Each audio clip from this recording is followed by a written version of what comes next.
Welcome to Midnight Grove, where stories unfold like whispered conversations on quiet nights.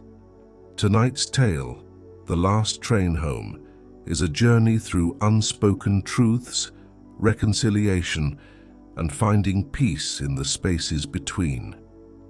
Let the hum of the train and the quiet solace of the night carry you to a place of reflection and connection.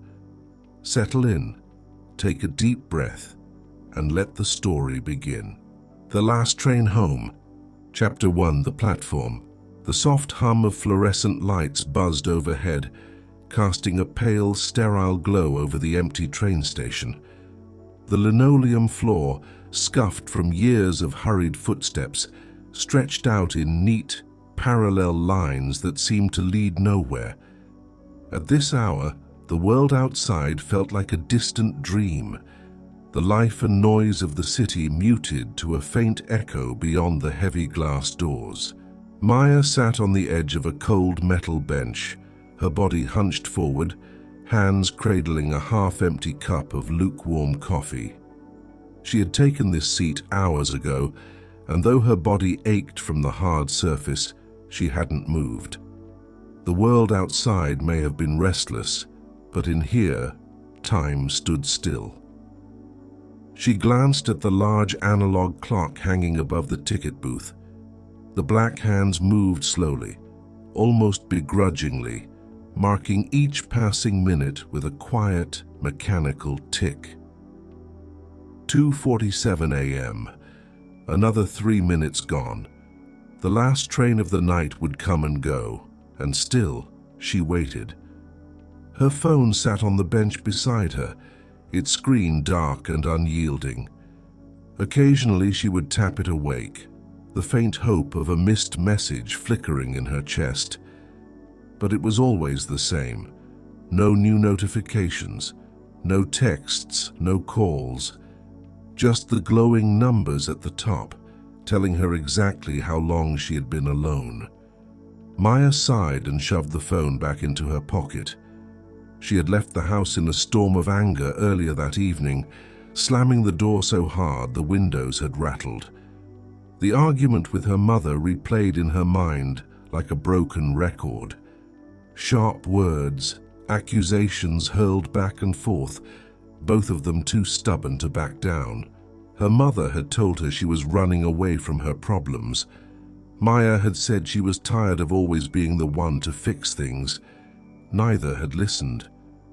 Now, hours later, Maya felt the weight of those words pressing on her, heavy and unrelenting. She hadn't even taken her coat when she left, the cool night air biting at her arms as she stomped down the street toward the station.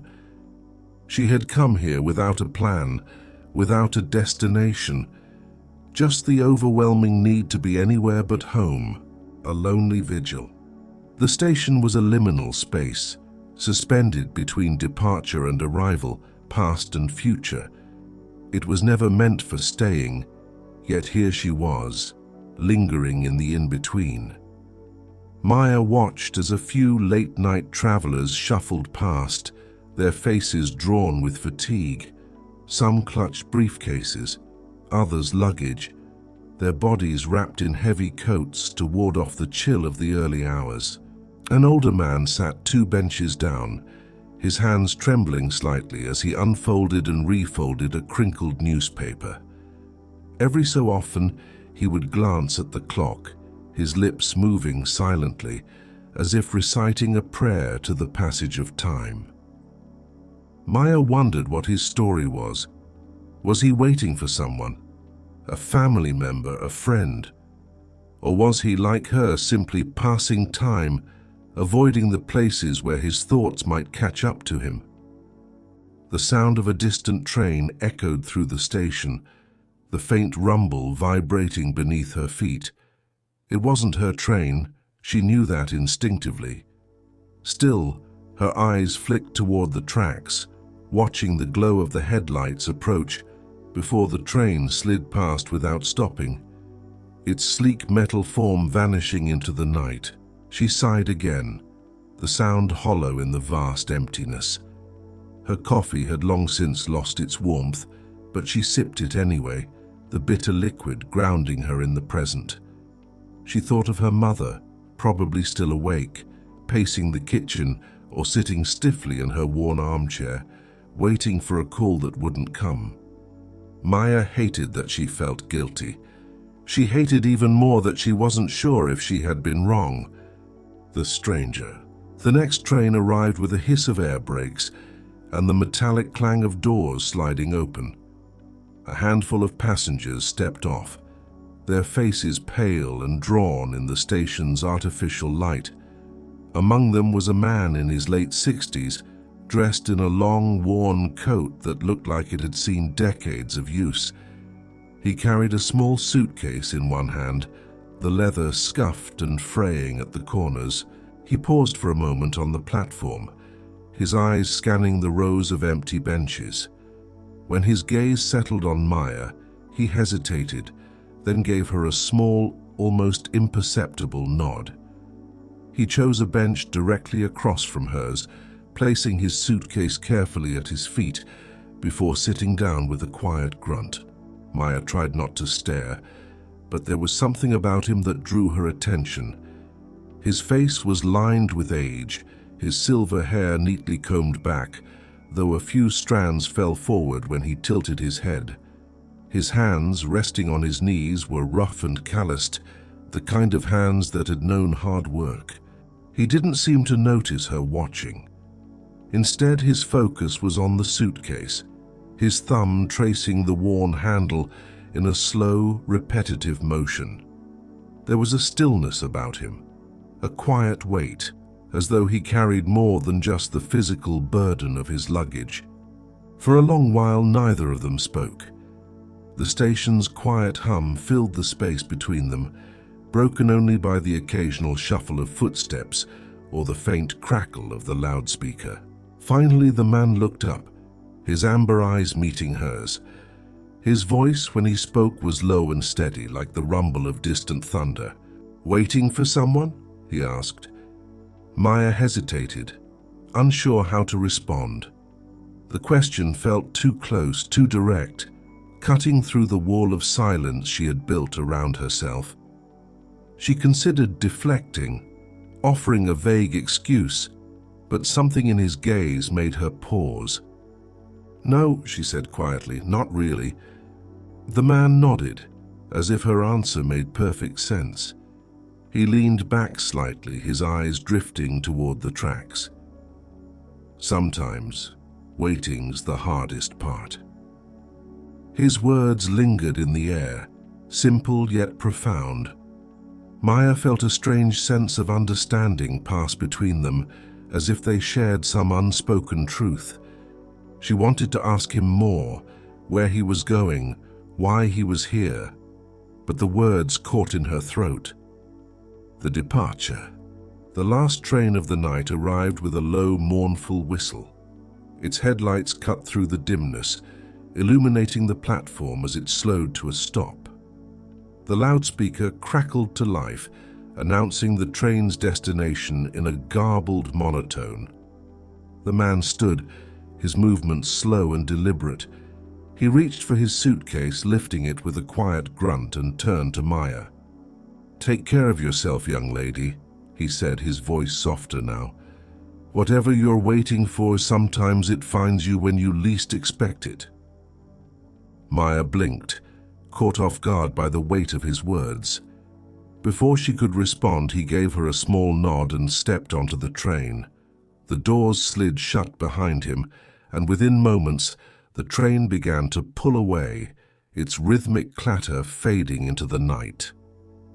Maya sat motionless, the station now empty save for the flickering vending machine and the faint hum of the overhead lights. She replayed the man's parting words in her mind, their quiet wisdom settling over her like a blanket. For the first time in hours, the tension in her chest eased. She wasn't sure what tomorrow would bring, but she felt ready to face it. As the first light of dawn crept through the station windows, Maya stood, her coffee cup forgotten on the bench. She slipped her phone from her pocket and stared at the blank screen for a moment before dialing a number she knew by heart. The line rang twice before a familiar voice answered, hesitant and tired. "Maya," her mother said. Maya took a deep breath, her voice steady. "I'm coming home." Chapter 2, The Distance Between Us. The morning light spilled gently over the rooftops as Maya walked slowly through the quiet streets. The air was crisp, and the lingering chill of the early hours bit at her exposed skin, but she barely noticed. Her thoughts were still fixed on the conversation she had just had, her mother's voice ringing in her ears. "I'm coming home," she had said, and in the brief pause that followed, she could almost hear the relief on the other end of the line. "All right," her mother had replied, her voice soft but cautious. "I'll see you soon." Now, with each step closer to home, Maya felt the weight of their unfinished argument settling back over her. The fight earlier had been brutal, more than just a clash of words. It was a collision of frustrations that had been building for years. Her mother's sharp voice echoed in her memory. "You can't keep running every time things get hard, Maya."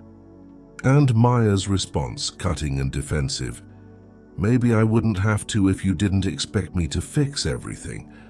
It had spiraled from there, neither of them willing to back down, their words fueled by exhaustion and old wounds.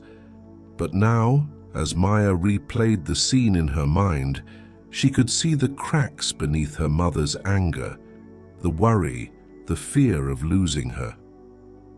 She turned onto the familiar street where their small house stood, tucked neatly between rows of identical homes. The sight of it, its pale blue siding, the wind chimes swaying gently on the porch, made her chest tighten. She hadn't been gone long, just a few hours, but it felt like an eternity. An uneasy reunion. The front door creaked softly as Maya pushed it open. The house was quiet, the usual morning sounds absent. No clatter of dishes, no hum of the radio her mother always kept on low volume. It was as if the house, too, was holding its breath. She found her mother in the kitchen, sitting at the small wooden table where they had argued the night before. Her hands were wrapped around a mug of tea, her fingers tapping lightly against the ceramic. When she looked up and saw Maya, her expression flickered between surprise and relief, before settling into something unreadable. "You're back," her mother said, her voice calm but guarded. Maya nodded, stepping further into the room. "Yeah, She hesitated, the words catching in her throat. "I shouldn't have left like that."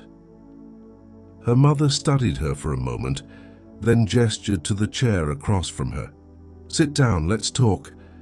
Maya took the seat, her fingers tracing the grain of the table's surface. The silence between them stretched, heavy with unspoken thoughts. Finally, her mother spoke. "I know things haven't been easy," she said, her voice quiet but steady, "for either of us." Maya looked up, meeting her mother's gaze. There was no anger there now, only a deep weariness and a hint of vulnerability. Her mother paused, searching for the right words. "I worry about you. I've seen you carrying so much, and I don't know how to help." Maya's chest tightened. "You think I'm running away," she said softly. "But I'm not. I'm just trying to figure things out. And sometimes it feels like I have to do that on my own." Her mother nodded slowly, her eyes softening. "I understand that. But you don't have to carry everything by yourself. You can let people in, even when it's hard." Maya swallowed, the lump in her throat making it difficult to speak. "It's just, sometimes I feel like I'm failing, like no matter what I do, it's never enough." Her mother reached across the table, placing a hand over Maya's. "You're not failing, Maya, you're human, and it's okay to need help." The simple truth of those words hit Maya harder than she expected. She blinked rapidly, trying to keep her emotions in check, but the weight of everything, her fears, her doubts, the argument, was too much. Tears slipped down her cheeks, and she didn't try to stop them. Her mother squeezed her hand gently, her own eyes shining with unshed tears. For the first time in what felt like forever, they sat together, their shared silence a quiet truce, the space between words.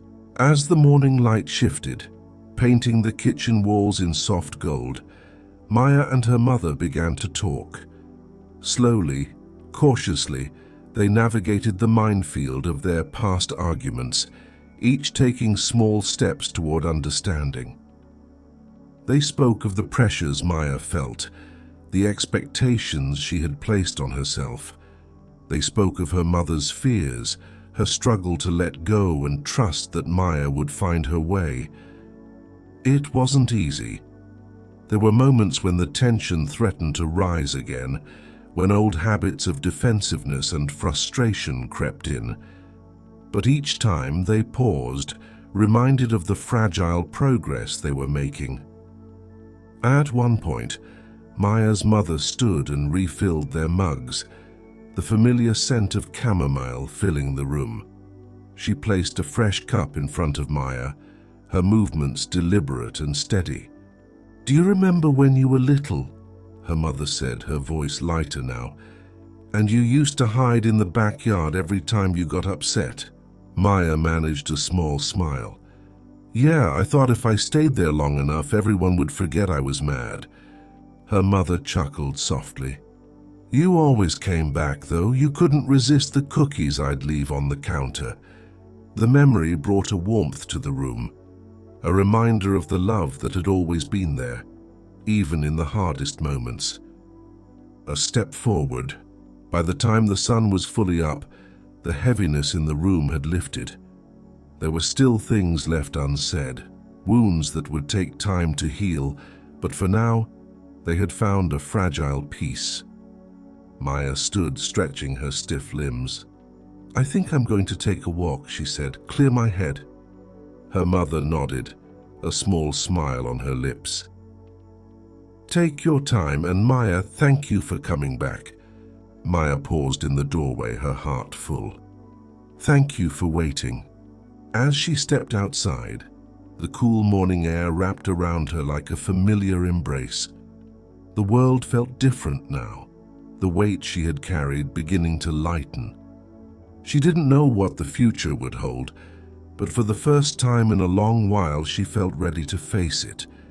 Chapter 3. Shadows of the Past. The sun climbed higher, casting long shadows across the familiar streets as Maya walked aimlessly, her thoughts a tangled web of memories and emotions. The air was cool, the kind of morning that hinted at the turning of seasons. She wrapped her arms around herself, not so much for warmth but to anchor herself as she wandered. Her mother's words lingered in her mind. "You don't have to carry everything by yourself." They had felt like a balm, soothing wounds Maya hadn't fully acknowledged.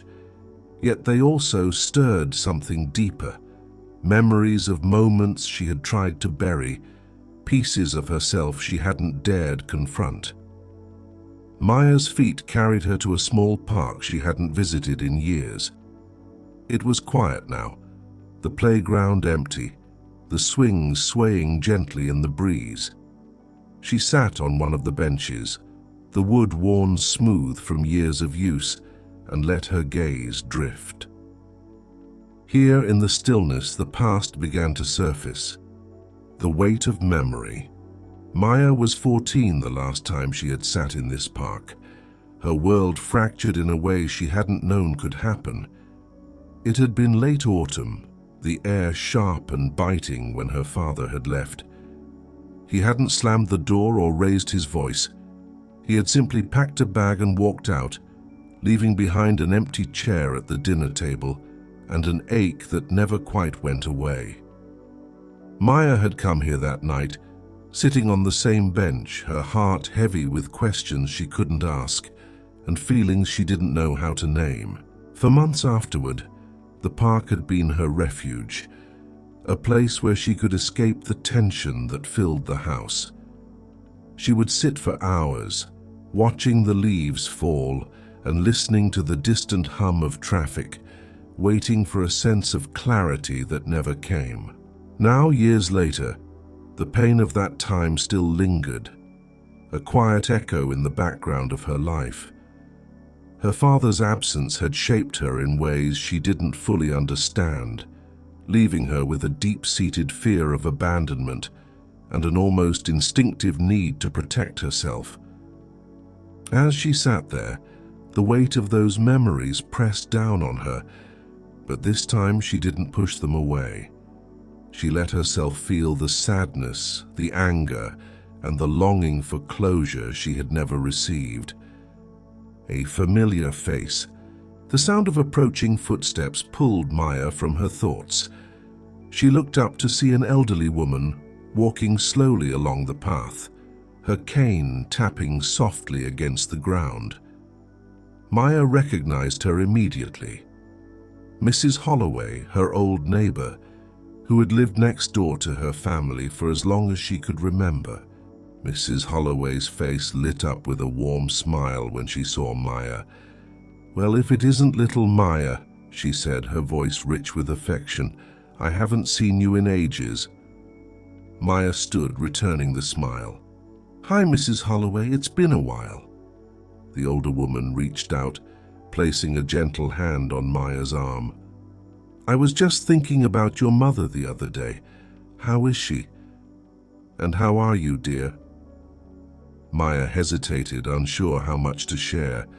"We're doing okay," she said finally. "Things have been a little rough lately, but we're figuring it out." Mrs. Holloway nodded, her eyes kind but knowing. "That's good to hear. You two have always been strong, even when life throws its hardest punches." They sat together on the bench, the years between them dissolving in the quiet comfort of shared history. For a while they talked about small things, weather, neighbors, memories of simpler times. But then, as the conversation lulled, Mrs. Holloway's tone grew more serious. "I've been meaning to tell you something," she said, her gaze fixed on the horizon. "Back when your father left, he came to see me." Maya's breath caught. "He did?" Mrs. Holloway nodded. "It was a few days after he left the house. He was sitting on his porch looking lost, so I went over to talk to him. He told me he felt like he'd failed you and your mother, that he didn't know how to fix things." Maya's chest tightened. "He never said any of that to us." "No, he didn't," Mrs. Holloway said gently. "But I think he wanted to. He was scared, Maya, scared of hurting you both even more." The words hung in the air, their weight sinking into Maya's heart. She had spent so many years angry at her father, blaming him for the pain he had caused. But now, for the first time, she saw the other side of the story, the fear and regret he must have carried. A new perspective. Maya sat in silence, the tears she had been holding back slipping quietly down her cheeks. Mrs. Holloway reached over, patting her hand gently. "It's not easy to forgive, especially when you've been hurt," she said softly. "But sometimes understanding is the first step." Maya nodded, her mind swirling with thoughts. She wasn't sure if she was ready to forgive her father, but she felt a shift, a small opening in the wall she had built around that part of her life. They sat together for a while longer, the silence between them filled with unspoken understanding. When Mrs. Holloway finally rose to leave, she gave Maya's hand one last squeeze.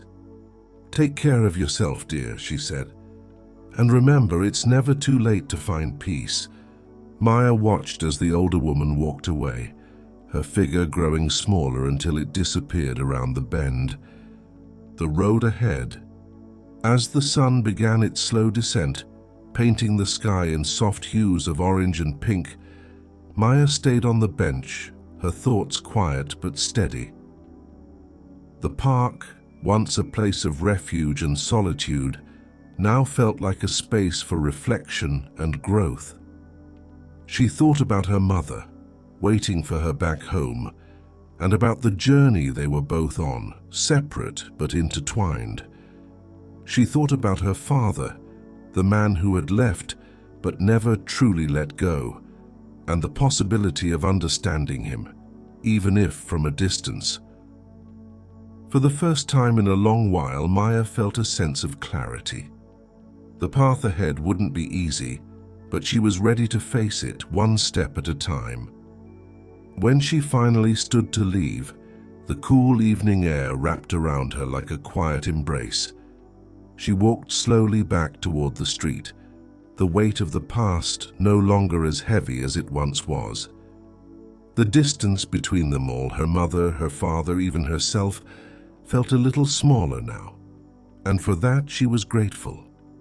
Chapter 4: The Things We Leave Behind. The house was quiet when Maya returned. The soft hum of the fridge and the occasional creak of settling wood were the only sounds as she stepped through the front door. Her mother was in the living room, a book open on her lap. Though her eyes were distant, her thoughts clearly elsewhere. At the sound of the door closing, she looked up, her expression a mix of relief and uncertainty. "You're back," she said softly, her voice carrying none of the sharpness from the night before. Maya nodded, slipping off her shoes. "Yeah, I went to the park. I needed some air." Her mother closed the book, setting it aside. "It's a good place to think." There was a pause, the kind that could stretch endlessly or be broken with a single word. Maya took a breath, her hands fidgeting at her sides. "Mom, can we talk?" Her mother gestured to the couch beside her. "Of course." Maya sat down, her fingers tracing the edge of a throw pillow. She didn't know where to start, the weight of everything she wanted to say pressing down on her.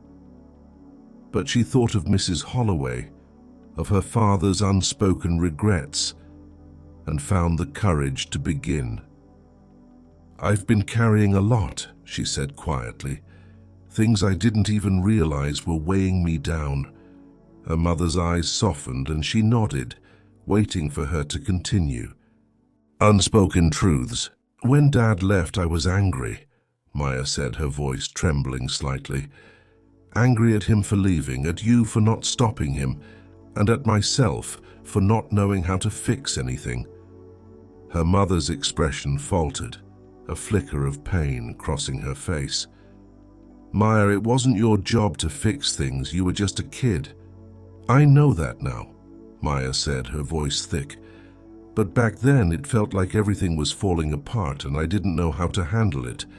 So I pushed it all down, pretended it didn't matter." Her mother reached out, placing a gentle hand on her knee. "I didn't handle it well either. I tried to be strong for you, but I know I made mistakes. I should have talked to you more, let you in instead of shutting you out."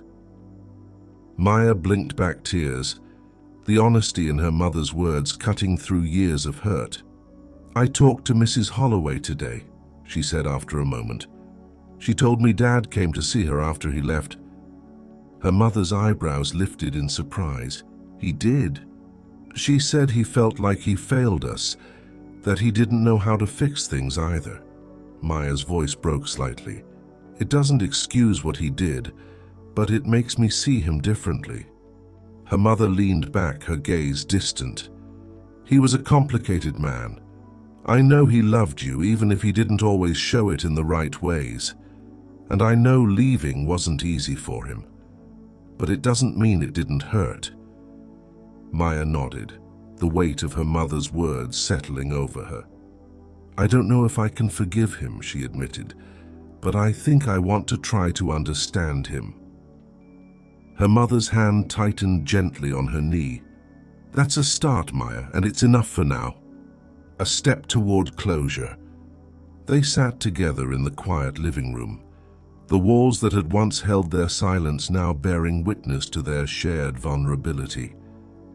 "I've been thinking," her mother said after a while. "There's a box in the attic. It's full of things your dad left behind. Letters, photos, little things from when you were a baby. I've kept it all these years, but I never knew if you'd want to see it." Maya's heart skipped a beat. "I didn't know you kept anything." Her mother offered a small, bittersweet smile. "I couldn't bring myself to throw it away. It felt like letting go of a part of him, of us." Maya nodded, a quiet understanding passing between them. "I'd like to see it." Her mother stood, extending a hand. "Come on then, let's go take a look." The box in the attic. The attic was a world apart, its air filled with the faint scent of aged wood and forgotten memories. Maya followed her mother up the narrow stairs, the dim light of a single bulb casting long shadows across the stacked boxes and covered furniture. Her mother led her to a small, unassuming box tucked away in the corner. It was dusty, the tape holding it together yellowed with age. She pulled it out carefully, brushing off the lid before handing it to Maya. "Here it is," she said softly. Maya took the box, her fingers trembling slightly as she opened it. Inside, the contents were neatly arranged. A stack of photographs, a few handwritten letters, and a small, worn teddy bear she vaguely remembered from her childhood. She lifted the photos first, her breath catching as she saw her younger self smiling back at her. There were pictures of her and her father, at the park, at her birthday parties, even a few candid shots of them playing in the backyard. Tears blurred her vision as she traced the edges of the photos. "I don't remember some of these," she said, her voice barely above a whisper. Her mother leaned over, her own eyes glistening. "He took most of them. He always had that old camera with him, remember?" Maya nodded, a small smile tugging at her lips. She set the photos aside and picked up one of the letters, her father's familiar handwriting scrawled across the page.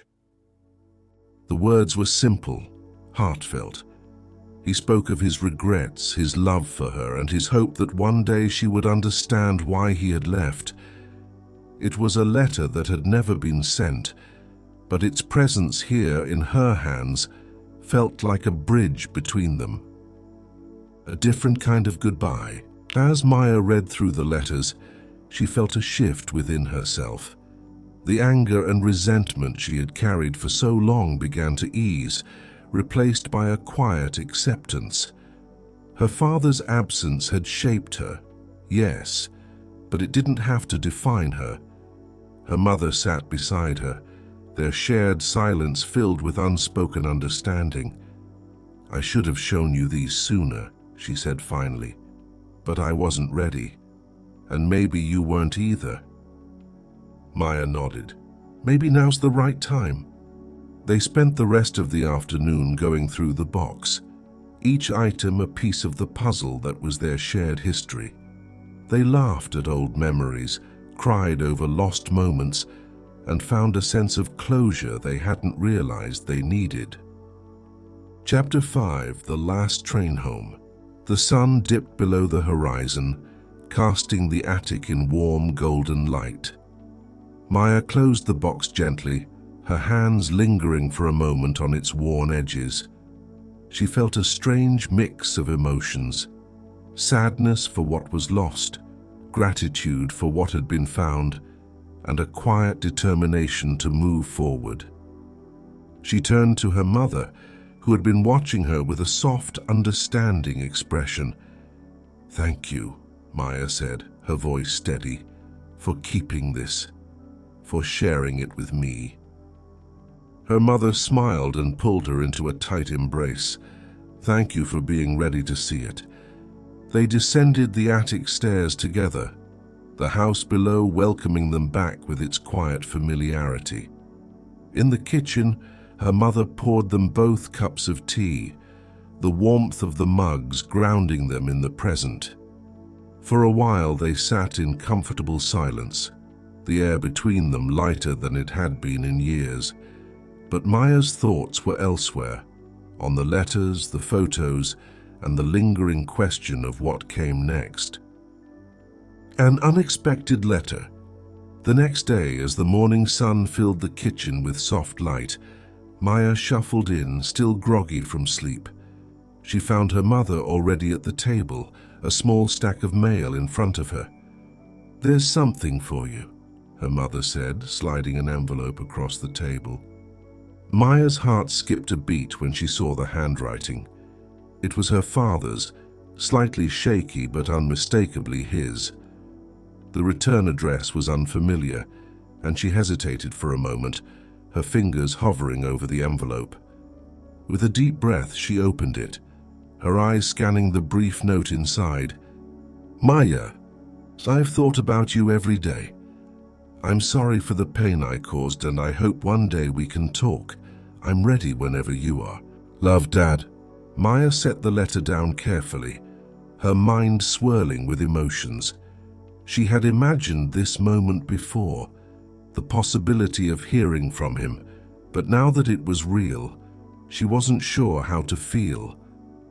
Her mother watched her closely. "What does it say?" Maya handed her the letter, and her mother read it quietly, her expression thoughtful. When she finished, she looked up, her eyes filled with gentle encouragement. "It's up to you, Maya," she said softly, "but whatever you decide, I'll support you." The train ride. Maya spent the next few days thinking about the letter, rereading it in quiet moments, her emotions shifting with each pass.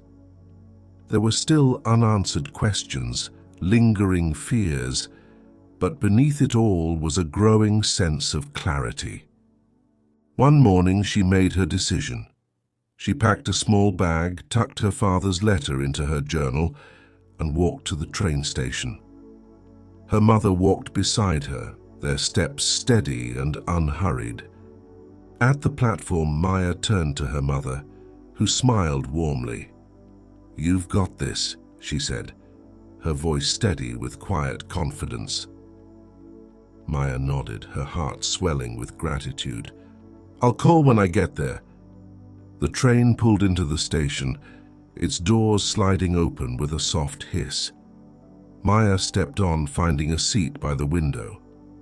As the train began to move, she watched her mother on the platform, her figure growing smaller until it disappeared from view. The meeting. The journey was long, the passing scenery blurring together as Maya's thoughts raced. When the train finally pulled into the small station near her father's town, she felt her nerves sharpen. She stepped onto the platform, the cool air brushing against her skin. Her father was waiting near the exit, his hands clasped nervously in front of him. He looked older than she remembered, his hair more silver, his frame slightly stooped. But his eyes, those familiar, kind eyes, met hers with a mix of hope and hesitation. "Maya," he said softly. She took a deep breath, her heart pounding, and stepped forward. "Hi, Dad." For a moment, they simply stood there, the weight of years between them. Then slowly he opened his arms and Maya let herself step into his embrace. It wasn't perfect, and it didn't erase the pain of the past, but it was a start. Moving forward. Over the next few days they talked about the years they had missed, the mistakes they had made, and the things they still hoped for. There were tears and moments of quiet, but also laughter and small shared joys. Maya began to see her father not as the man who had left, but as someone who had been lost, just as she had been. And in understanding him, she found a deeper understanding of herself. When it was time to return home, she felt a sense of peace. The journey wasn't over. There would be more conversations, more work to do, but for the first time, she felt ready to face it. As the train carried her back, she thought of her mother waiting for her, of the shared progress they had made. Together, they were rebuilding the connections that time and distance had strained. A quiet evening. When Maya stepped off the train, the familiar sights of her hometown greeted her. She walked back to the house, her heart full but light.